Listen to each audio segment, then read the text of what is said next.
lie number one. Want to take it away? I will. I'll start this one off. Social media relationship advice tells you to never go to bed angry. This might be the most repeated relationship advice ever, but it's also one of the most harmful. Yes, it is. I personally like to go to bed angry. That's my goal. No. Makes you sleep so well. I know, all amped up and all angry. All right. Why does it, I mean, it sounds good, right? I mean, it resolve does. conflict before you go to bed. Right. Make sure, you're on the same page, everything. But yes, it sounds good. That's why, okay, I can fall behind that. But really, the end of the day, if you haven't resolved whatever conflict it was during the day, waiting till 8 or 9, 10, 11, whatever at night, you're not at your best. Who's at their best after a day of work and taking care of the dog and the kids and all of that? Right. It's not the best time to deal with stuff. It also puts pressure. Like a timeline is never a good thing to try to solve something, right? So I have to solve this now. Now, it's well-intended advice though, right? 'Cause the idea is, clean slate. We're all good. We wake up in the morning. Yep. And I'm always flabbergasted when I have a client, and it happens all the time, say, I'm so tired today. I was up arguing with my spouse until 1, 2 o'clock in the morning. I'm like, why? Just put it to bed and yourself to bed. Let it go for the night. Reassess the next day.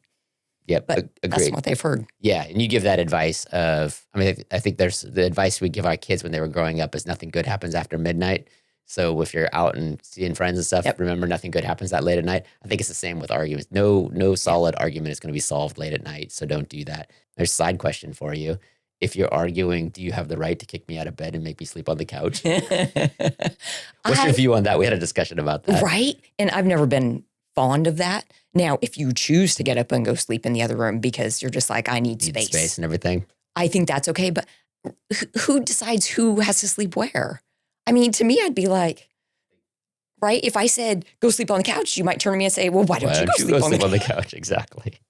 And then we would not be solving that conflict before we went to bed. All right. So do we have any examples in our relationship of times where we have chosen intentionally not to fix the argument that night? Got any examples of that?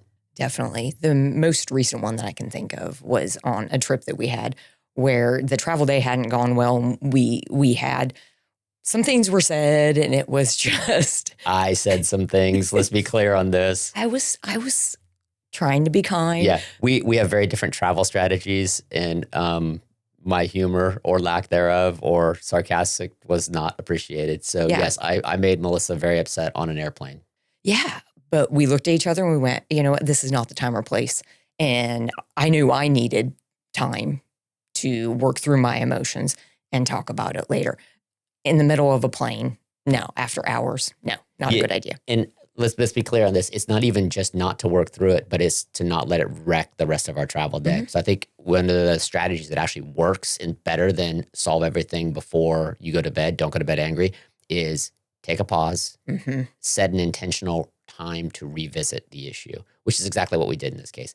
Crowded airplane is not the time to have the argument. And even the rest of the travel day, the driving the car, getting to the hotel, checked it, still not the time to do that. And a long travel day, get to the hotel room, exhausted. Absolutely not the time to have that conversation.